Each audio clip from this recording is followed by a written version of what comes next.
Good morning student, welcome to my YouTube channel. आपका video कुछ late upload हो रहा है। तो हम लोग कहाँ पे थे? एक्सरसाइज 1.4 में थे। तो 1.4 में क्वेश्चन नंबर 2 ले रहे हैं। तो क्वेश्चन नंबर 2 में क्या बोला गया है? Let a set A B दिया है और बी सेट दिया है और पूछा गया है कि क्या सेट ए बी का सबसेट होगा कि नहीं। तो यदि ए बी का सबसेट होगा तो ए के पूरे एलिमेंट बी के अंदर प्रेजेंट होना चाहिए। और दूसरा क्वेश्चन बोला है what is A union B, इसका ए यूनियन बी क्या होगा। तो सॉल्यूशन सेकंड, इसका क्वेश्चन सेकंड का सॉल्यूशन है given A equal to A B, ये दिया गया है, and B equal to A B C, ये दिया गया है। ये जो हम क्वेश्चन लिखे हैं हम यहाँ लाइन ले लेते हैं ताकि समझ में आ जाए। ये दिया गया है आपको। अब हमें क्या बताना, ए सबसेट बी। तो यदि ए के पूरे एलिमेंट बी के अंदर प्रेजेंट होते हैं सबसेट बी हो जाएगा। तो ए, तो यहां लिखोगे यस ए सबसेट बी, है ना। क्यों? क्योंकि ए के ये एलिमेंट बी के अंदर प्रेजेंट है, इसलिए ये होगा। Because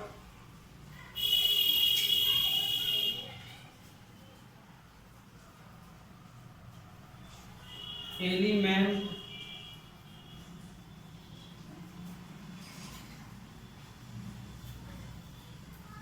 set A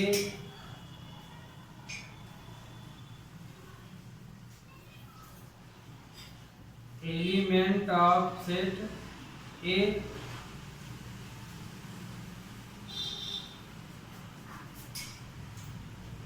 present in set B. क्योंकि ए सबसेट बी क्यों होगा? क्योंकि एलिमेंट जो सेट ए के हैं वो सेट बी में प्रेजेंट हैं, इसलिए ये ए जो है बी का सबसेट होगा। फिर इसी का ये पहला नंबर क्वेश्चन था। अब दूसरे में क्या बोला है? A union B. तो ए यूनियन बी, तो ए की वैल्यू क्या है? ए बी है। बी की वैल्यू क्या है? A B C. तो ए यूनियन बी निकालेंगे तो क्या निकलेगा? ए बी सी निकलेगा ये। तो ए बी सी किसकी वैल्यू है? बी की वैल्यू है। तो ए यूनियन बी क्या हो जाएगा? बी। क्या हो जाएगा? बी। क्यों? क्योंकि ए बी सी किसकी वैल्यू? बी की वैल्यू है। तो ए यूनियन बी यहाँ बी सेट के इक्वल होगा। तो आपका ये क्वेश्चन नंबर सेकंड था। क्वेश्चन सॉल्यूशन थर्ड क्या होगा? सॉल्यूशन थर्ड में दिया है A and B are two set. A और बी दो सेट हैं और ये सेट की कंडीशन इस प्रकार से है। जो ए है बी का सबसेट है, and then what is A union B. एक प्रकार से ऊपर वाला ही क्वेश्चन दिया है, माने ये दोनों क्वेश्चन बिल्कुल सेम है आपके, है ना। यहाँ इस तरह से दिया था और फिर ये दिया था। तो यहाँ देखिए बोला है कि A and B are two set. A B कोई दो सेट हैं और ए जो है बी का सबसेट है। तो जो अभी हम पिछला क्वेश्चन बताए हैं सेम उसका भी आंसर वही होगा। तो यहाँ पे आप मान लीजिए, आप इसमें एग्जाम्पल दिया था, एग्जाम्पल के अनुसार जिसको बताए हैं इसको ऐसे बताना है तो आप लिख सकते हैं हेंस ए सबसेट बी, ये गिवन। तो इसका मतलब कि ए के पूरे एलिमेंट बी में प्रेजेंट है। तो इसलिए ए यूनियन बी क्या होगा? बी होगा। क्या होगा, then A union B equal to क्या हो जाएगा, B हो जाएगा। क्यों, क्योंकि एक एलिमेंट B के अंदर प्रेजेंट है, तो मतलब कि पूरे ही एलिमेंट B के अंदर आ गए, तो जो यूनियन निकलेगा पूरा B निकलेगा। तो ये आपका आंसर हो गया। तो ये जो क्वेश्चन था ये था, माने सेकंड नंबर ही था।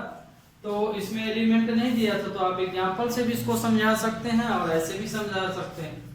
तो इसका आंसर बस इतना है। अब आते हैं क्वेश्चन नंबर 4th में, सॉल्यूशन 4। सॉल्यूशन 4th में देखिए क्या क्या दिया है। गिवन सेट ए सेट की वैल्यू दी गई है 1 2 3 4 और बी सेट की वैल्यू दी गई है 3 4 5 6 ये, और सी सेट की वैल्यू है 5 6 7 8 और डी क्या दिया है 7 8 9 10। ये हमें सेट दिए गए हैं और इन सेटों की मदद से हमको A union B, A union C, B union C, B union D इस तरह से बताना है। तो आपको हम शुरू में ही बताए थे कि यूनियन निकालना है तो चाहे एक सेट दे या 1000 सेट दे, सभी एलिमेंटों को आप एक साथ लिख दीजिए, वही उसका यूनियन कहलाता है ना। बस एलिमेंट रिपीट भरना हो। तो जैसे इसमें हम आपको पहला 5वां बताए देते हैं, बाकी तो सेम है इसमें, चाहे कोई भी लिख बना लीजिए। तो इसमें जैसे हम पहला नंबर ले लिए, पहला नंबर दिया है ए यूनियन बी फाइंड करने के लिए। तो ए की वैल्यू है 1 2 3 4, फिर बी की वैल्यू है, फिर यूनियन ए की वैल्यू, फिर यूनियन बी की वैल्यू। तो बी की वैल्यू है 3 4 5 6 ये है। तो इसका आंसर क्या हो जाएगा, ए यूनियन बी हम निकालेंगे तो 1 2 3 4, ये 3 4 देखिए रिपीट हो रहा तो एक ही बार लिखेंगे 5 6, तो ये ए यूनियन बी हो गया।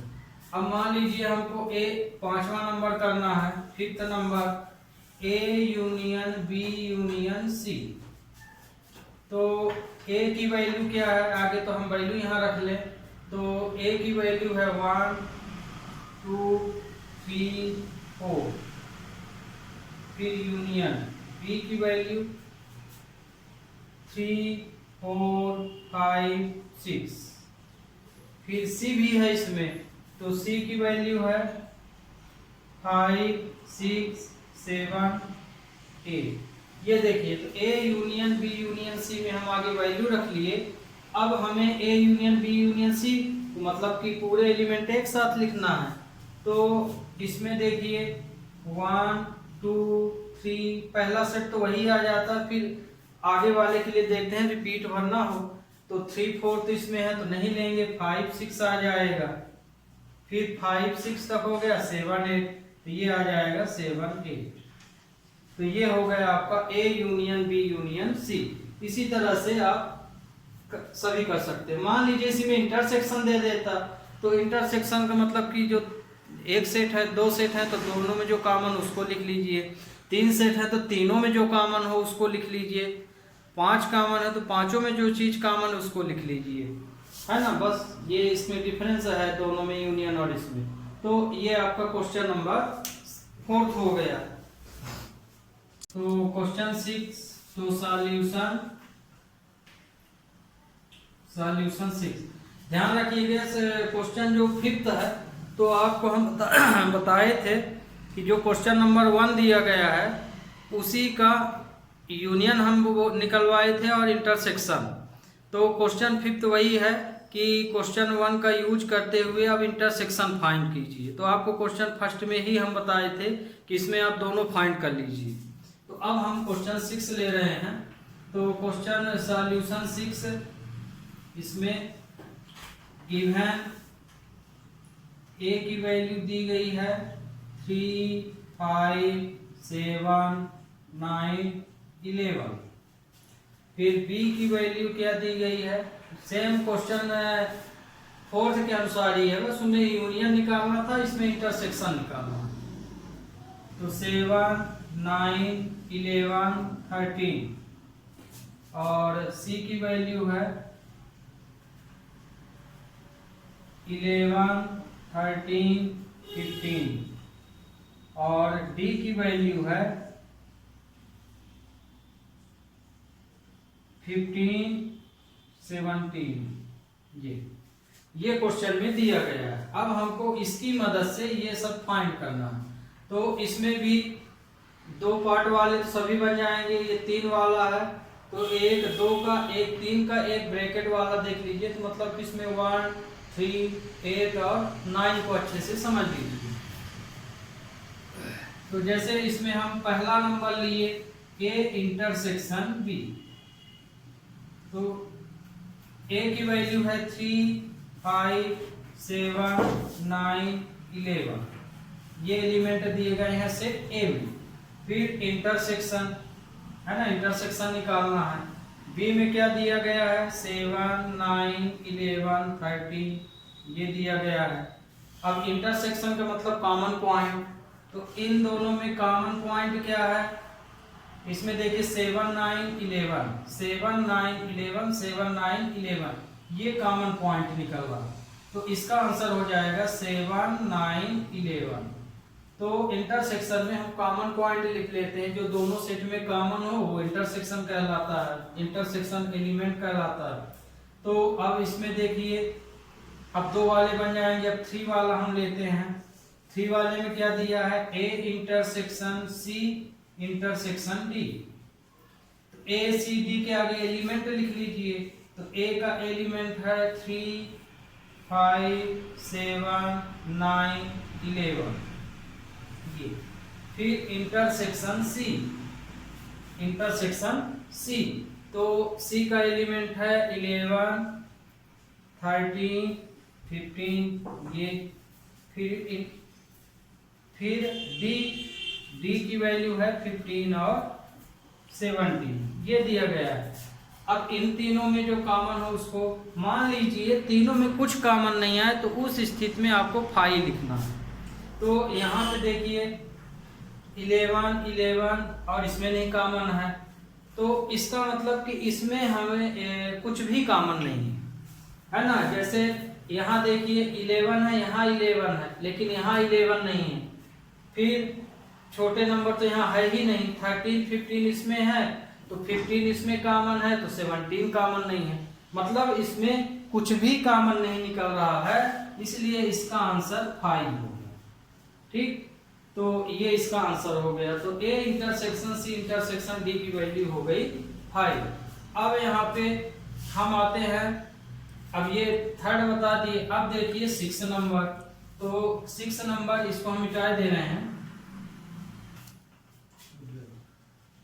तो अब देखिए 6 नंबर, तो इसमें 6 नंबर में क्या है, A intersection B union C, bracket लगा हुआ। तो कहने का मतलब ये कि आगे ब्रैकेट का यूनियन निकाल लीजिए और फिर इंटरसेक्शन A के साथ कर लीजिए। तो इसको हम A की वैल्यू क्या है, A की, अब इसको 2 तरीके से कर सकते हैं। मतलब आगे B यूनियन C निकाल लीजिए, फिर A intersection B union C। और दूसरा तरीका है कि आप एक साथ पूरा निकाल लीजिए। तो हम एक साथ आगे निकालते हैं। तो A की वैल्यू दी गई है 3, 5, 7, 9, 11 ये A की वैल्यू दी गई है। फिर इंटरसेक्शन, अब क्योंकि हम ये ब्रैकेट यहाँ देखिए लगा है और ये सेट का सिंबल है, तो इसमें हम एक B यूनियन C निकाल लेते हैं। तो B यूनियन C के लिए हम एक कैपिटल ब्रैकेट ले लेते हैं, जब हम एक लाइन में सॉल्व करते हैं तब। तो B की वैल्यू क्या है, 7, 9, 11, 13 ये B की वैल्यू हो गई। फिर यूनियन सी। सी की वैल्यू यहाँ पे देखिए सी दिया है तो सी की वैल्यू है 11, 13, 15। ये मान लीजिए आपको ये ब्रैकेट नहीं लगाना है तो आगे बी यूनियन सी की वैल्यू निकाल लीजिए और उसके बाद फिर A intersection B union C निकाल लीजिए, ऐसा भी कर सकते हैं। और हम एक ही लाइन में किए हैं इसलिए ये ब्रैकेट हम ले लिए।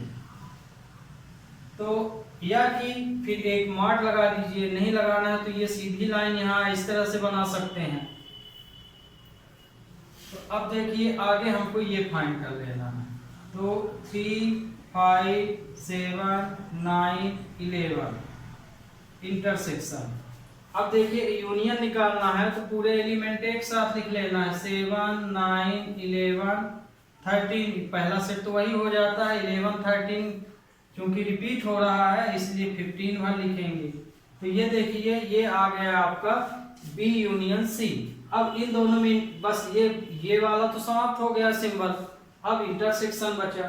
तो अब इसमें इंटरसेक्शन निकाल लीजिए। तो इंटरसेक्शन में 7, 9, 11 कॉमन है। 7, 9, 11 ये। तो इसका आंसर हो गया A intersection B union C का आंसर हुआ 7, 9, 11। अब यहाँ पे आते हैं, देखिए ये दोनों सेम है, 6 और 8 सेम है। अब हम लेते हैं 9 नंबर क्वेश्चन। अब इसी का 9 नंबर देखिए। 9 नंबर में ए इंटरसेक्शन बी। ठीक, हमको फाइंड करना है A intersection B union C. ये अभी आपको हम एक लाइन में बताएं, इसको भी आप एक लाइन में कर सकते हैं उसी तरह से ब्रैकेट लगा के। मान लीजिए नहीं करना है तो इसको दूसरा तरीका है कि आगे आप ये निकाल लीजिए, हियर ए इंटरसेक्शन बी निकाल लेते हैं। तो ए इंटरसेक्शन बी निकालने के लिए ए की वैल्यू है 3, 5, 7, 9। फिर बी की वैल्यू है 7, 9, 11, 13। तो अब देखिए इनमें इंटरसेक्शन निकालना है तो इसका कॉमन पॉइंट क्या है? कॉमन पॉइंट इसमें 7 और 9। तो इंटरसेक्शन निकला 7 और 9। ये आपका ए इंटरसेक्शन बी आ गया, माने इसकी वैल्यू आप फाइंड कर लिए। अब बी यूनियन सी निकाल लीजिए एंड बी यूनियन सी। तो बी की वैल्यू क्या है? बी की वैल्यू है 7, 9, 11, 13। ये बी की वैल्यू हो गई। फिर यूनियन सी की वैल्यू है 11, 13, 15। ये अब इसमें यूनियन निकालना है तो पूरे एलिमेंट एक साथ लिख देना है। तो 7, 9, 11, 13। अब 11, 13 रिपीट हो रहा है, 15 भरा जाएगा। अब देखिए दोनों वैल्यू फाइंड कर लिए तो अब ये डायरेक्ट हो जाएगा, इसलिए A intersection B union C equal to, तो दोनों की वैल्यू क्या है? एक ये है कि ये है। तो ए इंटरसेक्शन बी की वैल्यू है 7, 9। फिर ये इंटरसेक्शन है तो ये इंटरसेक्शन सिंबल हो गया। बी यूनियन सी की वैल्यू ये निकली हुई है 7, 9, 11, 13, 15। तो इंटरसेक्शन दोनों में जो कॉमन हो 7, 9 कॉमन है तो इंटरसेक्शन आ गया 7, 9। ओके, तो ये क्वेश्चन आपका कंप्लीट। We take next question.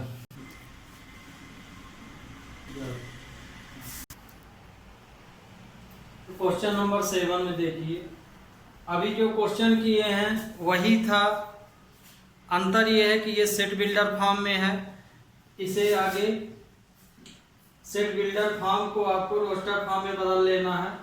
तो इसमें इसको हम किस फॉर्म में आगे बदल लें? Roster form. तो ध्यान रखिए कोई भी सेट बिल्डर फॉर्म दिया हो तो उसे आगे आप ओरिजिनल फॉर्म माने सेट फॉर्म में बना लीजिए, उसके बाद सॉल्व कीजिए। तो जैसे ये 7 नंबर में सॉल्यूशन लेंगे A X such that A is a natural number.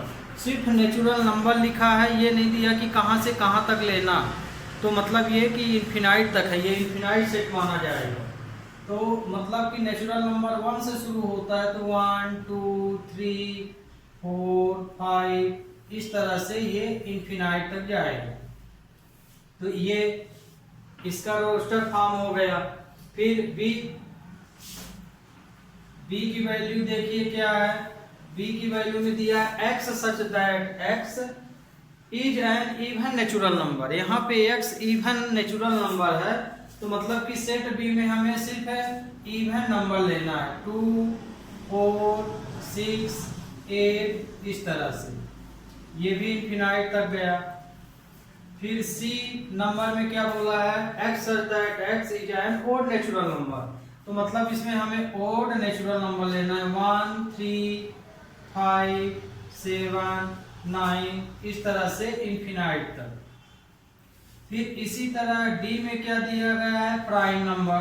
तो हमें डी सेट में सिर्फ प्राइम नंबर लिखना है, लेकिन लिमिट इसमें किसी में नहीं दी गई है, इसलिए माने सब इन्फिनाइट तक लिखना है। मतलब ये इन्फिनाइट सेट का प्रॉब्लम। तो 2 प्राइम नंबर है, 3 है, 5 है, 7 है, इस तरह से इन्फिनाइट है। अब हम इसे ट्यूबुलर फॉर्म में निकाल लिए, है ना। तो सेट बिल्डर फॉर्म को आगे हमें ट्यूबुलर फॉर्म में बदल लेना है, और ट्यूबुलर फॉर्म में बदलने के बाद अब हम इस क्वेश्चन को सॉल्व कर लेंगे। तो जैसे पहला नंबर दिया है ए इंटरसेक्शन बी,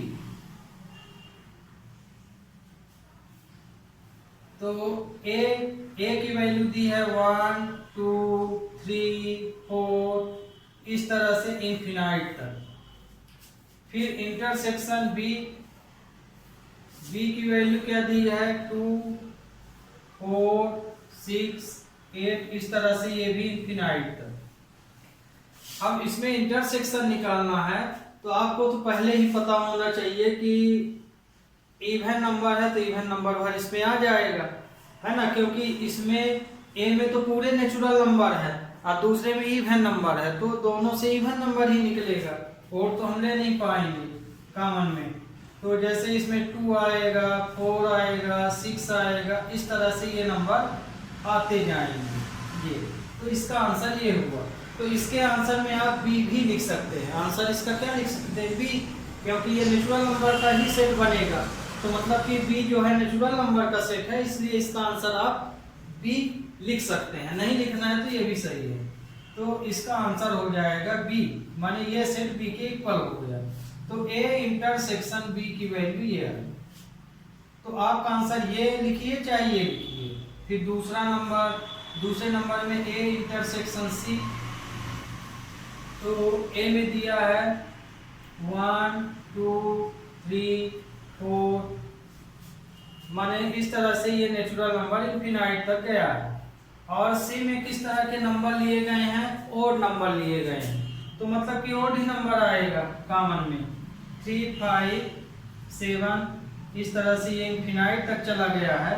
तो इनमें जो कॉमन निकलेगा तो ओड नंबर ही निकलेगा। क्यों? क्योंकि ये तो नेचुरल नंबर का सेट है, तो इसमें इवन ओड दोनों हैं, और इसमें सिर्फ ओड नंबर है। तो जो सेट बनेगा आपका, क्योंकि हम इंटरसेक्शन निकाल रहे हैं, तो इंटरसेक्शन में तो हमें कॉमन निकालना है, तो कॉमन इसमें सिर्फ ओड नंबर आएगा। और मान लीजिए इसमें यूनियन निकालना होता तो ये आंसर आ जाता, 1 2 3 4 सब आ जाता। तो इसका इंटरसेक्शन हो जाएगा 1 3 5 इस तरह से इन्फिनाइट तक। तो जैसे ये देखिए ओड नंबर का सेट ही बना, तो आपका आंसर सी हो जाएगा यहाँ। तो आप इसमें सी भी लिख सकते हैं इस तरह से। तो आपका ये दूसरा नंबर हो गया। अब देखिए जैसे इसमें तीसरा निकालना है, तीसरा नंबर, तो ए इंटरसेक्शन डी, तो थर्ड नंबर हो जाएगा ए इंटरसेक्शन डी। यदि आपको निकालना है तो ए की वैल्यू 1 2 3 4 5 इस तरह से आप चाहे यहाँ तक लिख दीजिए इसको। और इंटरसेक्शन डी डी की वैल्यू क्या है, प्राइम नंबर का सेट है डी, तो 2 3 5 7, ये भी इनफिनाइट तक गया। तो जो इंटरसेक्शन निकलेगा वो प्राइम नंबर ही निकलेगा यहाँ पे।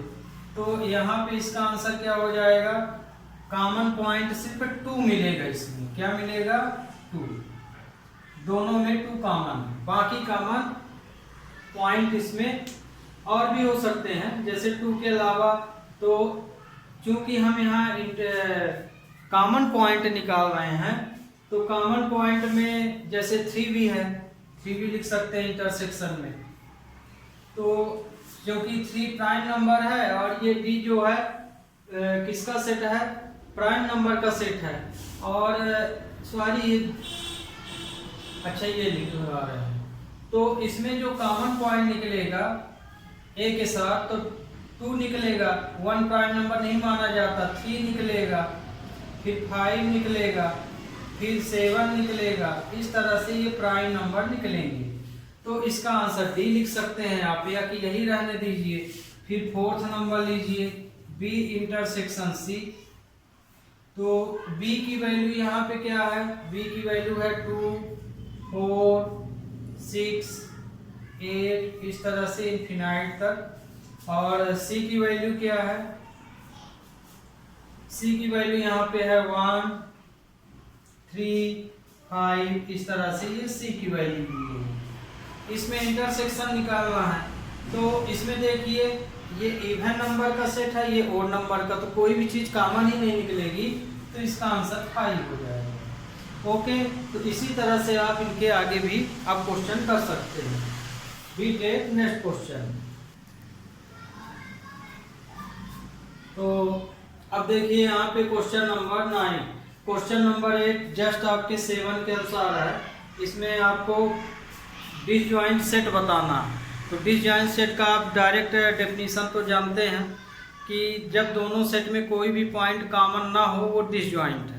तो इसी बेस के आधार पे आप दोनों सेट का ट्यूबुलर फॉर्म बना लीजिए या कोशिश कीजिए बनाने का। यदि बने ट्यूबुलर फॉर्म तो उसमें देख लीजिए कि कॉमन कुछ निकलता है कि नहीं, तो डिसजॉइंट है। यदि आप क्वेश्चन देखते ही जान गए कि ये डिसजॉइंट है तो आप डायरेक्ट लिख सकते हैं डिसजॉइंट सेट है, क्योंकि कोई भी एलिमेंट दोनों सेट का एक दूसरे में कॉमन नहीं है।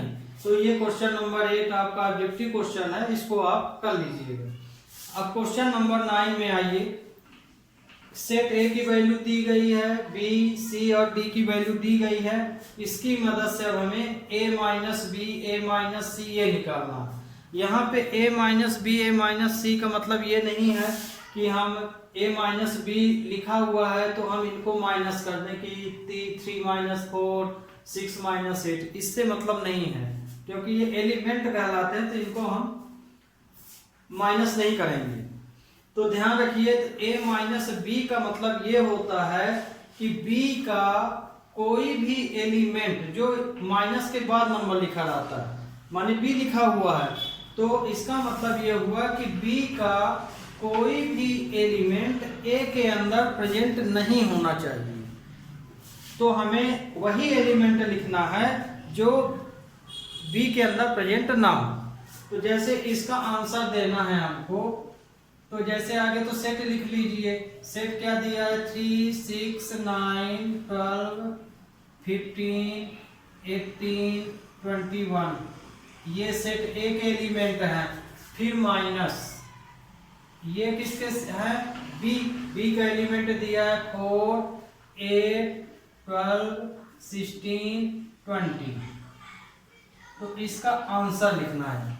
तो a माइनस बी का मतलब ये कि b का कोई भी एलिमेंट इसके अंदर नहीं रहना चाहिए, यदि है तो उसको छोड़ के लिखिए आंसर।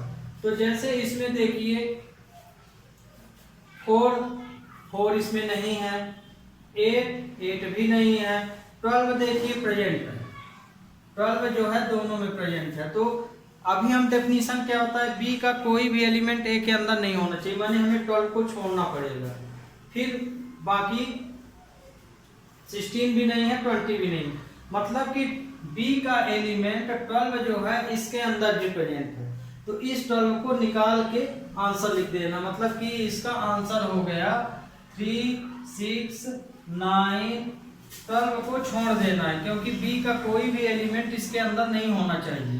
तो 12 प्रेजेंट है, इसलिए इसको छोड़ना पड़ेगा। तो 9, 15, 18, 21, तो इसी को बोलते हैं a माइनस बी। अब ध्यान रखिए, इसी में मान लीजिए b इसी के आधार पे ये देखिए आगे इसको समझिए, ये a माइनस बी लिखा है, ये b माइनस ए। तो इसका मतलब क्या होगा, a का कोई भी एलिमेंट b के अंदर प्रेजेंट नहीं होना चाहिए। मतलब कि आंसर यहाँ a का ही हम लिखेंगे, है ना। लेकिन कैसे लिखेंगे, b के एलिमेंट उसमें प्रेजेंट ना हो। इसी तरह इसमें हमें b का ही आंसर लिखना पड़ेगा, लेकिन किस ढंग से कि a के जितने भी एलिमेंट हैं उनको छोड़ के। तो जैसे अब यहाँ b की वैल्यू है, तो b की वैल्यू इसी का उल्टा है, तो 4, 8, 12, 16, 20, ये फिर माइनस a ये वाला दिया है 3, 6, 9, 12, 15, 18, 21, ये दिया है। तो इसका मतलब क्या हुआ कि a का कोई भी एलिमेंट b के अंदर नहीं होना चाहिए। तो यदि है, मान लीजिए कोई एलिमेंट प्रेजेंट है तो उसको हमें हटा देना। तो जैसे 4 है, इस यहाँ से इससे मैच कर लीजिए। जैसे देखिए 3 इसमें नहीं है, 6 भी नहीं है, 9 भी नहीं है, 12 प्रेजेंट है, तो मतलब इसको हमें हटाना पड़ेगा। फिर 15, 18, 21 इसमें ऑलरेडी नहीं है। तो मतलब ये कि a का एलिमेंट 12 जो है इसके अंदर भी प्रेजेंट है, तो इसको हमें छोड़ के आंसर लिखना पड़ेगा। तो आंसर यहाँ पे आएगा 4, 8, 16, 20। तो आप देख लीजिए वही क्वेश्चन है, दोनों में डिफरेंस क्या रहा कि हमें यहीं से मतलब है a का कोई एलिमेंट b में ना प्रेजेंट हो और आंसर b से ही लेंगे। इसी तरह इसमें b का एलिमेंट a में को ना प्रेजेंट हो तो आंसर a से ही बनेगा, है ना, बस एलिमेंट छोड़ना पड़ेगा। तो अब जैसे a माइनस सी, तो a की वैल्यू है 3, 6, 9, 12, 15, 18, 21, माइनस c की वैल्यू है 2, 4, 6, 8, 10, 12, 14, 16, ये। तो इसका ये माने c का कोई भी एलिमेंट इसके अंदर ना आए। तो ये देखिए 3, 6, 9 इसमें नहीं है, फिर 12, 15, 12 प्रेजेंट है, देखिए दोनों में, इसमें भी है इसमें भी है। तो 12 को यहाँ से हटा देना है, तो 12 हमारा यहाँ से हट जाएगा। फिर 18, 21, तो इसमें से सिर्फ 12 हटेगा। तो इसका आंसर आ जाएगा 3, 6, 9, 15, 18, 21, ये। इसी तरह से a माइनस डी, तो a की वैल्यू है 3, 6, 9, 12, 15, 18, 21, ये माइनस डी की वैल्यू क्या है 5, 10, 15, 20, ये। तो d का कोई भी एलिमेंट इसके अंदर प्रेजेंट नहीं होना चाहिए। तो देखिए 3, 6, 9 नहीं है उसमें, 12, 15 देखिए प्रेजेंट है, इसका एलिमेंट 15 इसमें प्रेजेंट है, तो इसको छोड़ के लिख दीजिए। तो ये आया 3, 6, 9, 12, 18, 21, तो ये आ गया ये आंसर। तो इस तरह से आप अब a माइनस बी का मतलब समझ में आ गया होगा। ध्यान रखिए, जैसे a माइनस बी है तो आंसर हमें a वाला ही लेना है, लेकिन किस तरह से लेना है कि b का कोई भी एलिमेंट इसके अंदर नहीं होना चाहिए। यदि है तो उसको हटा दीजिए और बाकी लिख दीजिए, इसी को बोलते हैं a minus B. b minus A है तो इसका मतलब b के ही आंसर लिखेंगे, लेकिन a के एलिमेंटों को हटा के। माने यदि b के अंदर a के एलिमेंट है तो उनको हटा देंगे, ये b माइनस ए हो जाएगा। इसी तरह आपको ये क्वेश्चन जो हैं उनको आप कर लीजिएगा, है ना, ये भी ओरली टाइप के हैं। ओके, तो इसमें देखिए 2 क्वेश्चन हैं और इस एक्सरसाइज के लास्ट क्वेश्चन, लेकिन आगे इसको समझिए, है ना, वो तो अभी बताए हैं तो अभी जान जाएंगे इसको।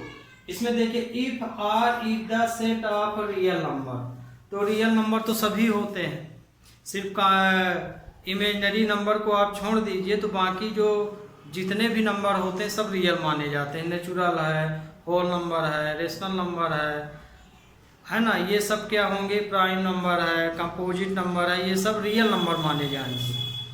तो आर जो है रियल नंबर का सेट है, क्यू जो है रेशनल नंबर का सेट है, तो रेशनल नंबर भी तो रियल नंबर के अंदर आ गया। तो इसमें बताना है कि आर माइनस क्यू क्या होगा। तो इसमें देखिए यदि आप एग्जाम्पल लीजिए इसमें, तो आर जो है रियल नंबर का सेट है, तो रियल नंबर में तो आप सब लिख सकते हैं 1 2 3 3/4 5 3/2, माइनस वाले भी नंबर लिख सकते हैं, इस तरह से रूट वाले भी नंबर लिख सकते हैं आप, ये √2 √3, तो है ना, तो मतलब कि आर में तो रेशनल नंबर भी है, रियल नंबर भी है और इरेशनल नंबर भी है ना, और जीरो भी लिख सकते हैं, कंपोजिट नंबर भी लिख सकते हैं, जैसे 4 हो गया, 6 हो गया। इस तरह से आप इसमें लगभग सभी तरह के नंबर लिख सकते हैं। तो ये रियल नंबर का सेट है, रियल नंबर का सेट ऑफ रियल नंबर। अब Q जो है सिर्फ रेशनल नंबर का सेट है, रेशनल नंबर, तो रेशनल नंबर में भी सभी आ जाएगा, जैसे ये नंबर भी लिख सकते हैं rational 1/1 rational number, 2/1 rational number, 3/1 rational number, तो हम माइनस वाले भी रेशनल नंबर में हम लिख सकते हैं। तो कहने का मतलब कि हम रेशनल नंबर में 0 1 2 -1 3 या 3/2 इस तरह के सभी नंबर हम लिख सकते हैं। तो अब बताना है कि r माइनस क्यू क्या होगा। तो r माइनस क्यू मतलब कि q का कोई भी एलिमेंट r में ना प्रेजेंट हो, तो ये तो पूरे प्रेजेंट है इसके अंदर, तो प्रेजेंट क्या नहीं है, ये वाले नंबर, तो ये नंबर क्या कहलाते हैं, इरेशनल नंबर, जैसे √2 √3 है ना। तो जितने भी प्राइम नंबर होते हैं वो आपके लगभग इरेशनल में आ जाते हैं। तो मतलब कि हम यहाँ पे r माइनस क्यू का आंसर लिख सकते हैं √2 √3, इस तरह के आंसर हम इसमें लिख सकते हैं। तो ये किस तरह के नंबर हैं, इरेशनल नंबर है, ये क्या नंबर है, इरेशनल। तो ये देखिए हम आपको ये चीज एग्जांपल से बता दिए, ये आंसर है, तो आपको ये क्वेश्चन अब समझ में आ गया होगा। इसमें देखिए अभी बताए हैं x माइनस वाई निकालना है, तो x की वैल्यू है ABCD माइनस y की वैल्यू है FBDG, ये। तो अब y का एलिमेंट इसके अंदर ना हो, यदि है तो उसको छोड़ के लिखिए। तो ये देखिए कुछ भी नहीं है, इसमें b है, ये देखिए b भी प्रेजेंट है और d भी प्रेजेंट है, मतलब कि इनको छोड़ के AC लिखना है आपको, तो इसका आंसर AC हो गया ये। तो मतलब कि इन नंबरों को हमें छोड़ देंगे, b d को हटा देंगे, फिर yx, तो y f b d g, x a b c d, ये। तो मतलब कि x का कोई भी एलिमेंट y में ना हो, तो इसमें भी आंसर में bd तो प्रेजेंट ही है, bd, तो ये नंबर क्या है, प्रेजेंट है इसके अंदर, इसलिए इसको हमें छोड़ के f और g लिखना है, तो इसका आंसर आ जाएगा fg, ये। अब ax इंटरसेक्शन y, इंटरसेक्शन तो आप खूब निकालें, ABCD इंटरसेक्शन y क्या है, FBDG, तो इसका इंटरसेक्शन जो दोनों में कॉमन हो, तो दोनों में कॉमन क्या है, BD है, तो इंटरसेक्शन BD। तो ओके स्टूडेंट, ये एक्सरसाइज अब आपकी ख़त्म हो गई। नेक्स्ट लेक्चर में 1.5 लेंगे, और तब तक के लिए हैव ए नाइस डे।